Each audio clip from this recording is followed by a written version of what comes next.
আসসালামু আলাইকুম প্রিয় দর্শক, এই মুহূর্তে আমি আপনাদেরকে নিয়ে এসেছি ঝিনাইদহের হরিণাকুণ্ডু উপজেলার ভবানীপুর বাজারে।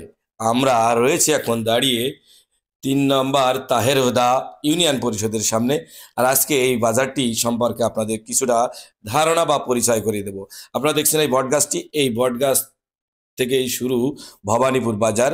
আর আমরা যেমনটি জেনেছিলাম যে এই বাজারটি সেই ব্রিটিশ আমলের এই বাজার। তবে এই বাজারের কিছু বৈশিষ্ট্য রয়েছে, যেমন এই অঞ্চলের প্রধান অর্থকারী ফসল কিন্তু পান। আর এই পান এই বাজার থেকে প্রত্যেক দিন ৩ থেকে ৪ ট্রাক পান। এখানে বাজার বলে কিছু নেই, বা হাট বলে বা সাপ্তাহিক কোনো হাট নয়, প্রতিদিন।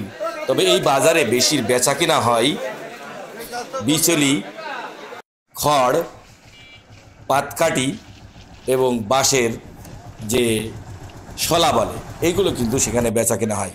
আর এই বেচা কিনা হওয়ার কারণ, এখানে এই অঞ্চলের কৃষকরা, মানুষরা, এরা কিন্তু পানের পরে, পান চাষের পরে তাদের ডিপেন্ডেন্ট হতে হয়। সেই কারণে কিন্তু এই হরিণাকুণ্ডু উপজেলার পান এর সুনাম সুখ্যাতি সারা দেশ জুড়ে রয়েছে। এমনকি আমাদের এই হরিণাকুণ্ডু উপজেলার পান দেশের গণ্ডি পেরিয়ে কিন্তু বিদেশের মাটিতেও যেয়ে থাকে। আপনারা দেখছেন পাতকাঠি, এই পাতকাঠিগুলো কিন্তু পানের বরজে ব্যবহৃত হয়।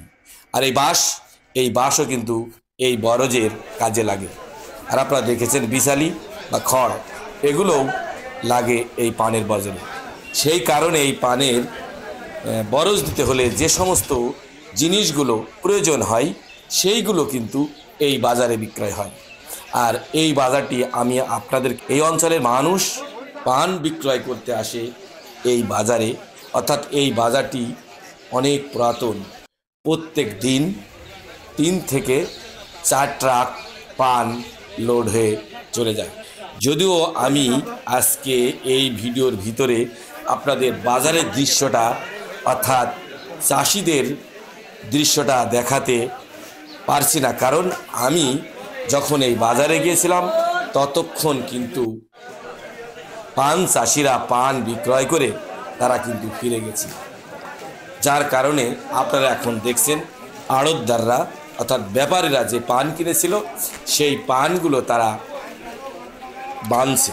অর্থাৎ এই বান্দা হয়ে যাওয়ার পরে গার্ড বলে আর কি, বা পানের ঝাঁকি, সেইগুলো বান্দা হয়ে গেলে তারা কিন্তু গাড়ি লোড করে সন্ধ্যার আগ মুহূর্তে এগুলো ঢাকা, চট্টগ্রাম, সিলেট, রোহিঙ্গা ক্যাম্প সহ বিভিন্ন অঞ্চলে কিন্তু সেই পান চলে যাবে। আর এই অঞ্চলের পানের কিন্তু সুনাম রয়েছে দেশ জুড়ে। আর এখানকার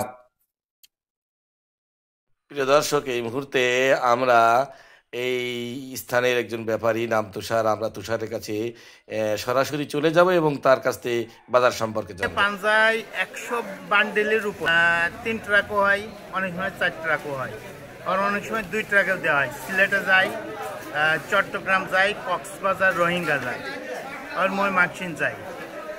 আর সারা বাংলাদেশে যেখানে যেখানে পান লাগে, এখান থেকে রংপুরেও পান যায়। তার মানে প্রতিদিন যায়? প্রতিদিন, সপ্তাহে ৭ দিন। আর এই ভবানীপুর বাজারটা বাংলাদেশের সবচেয়ে বড় পান বাজার। এত বড় পান বাজার সপ্তাহে ৭ দিন আর কোথাও নাই।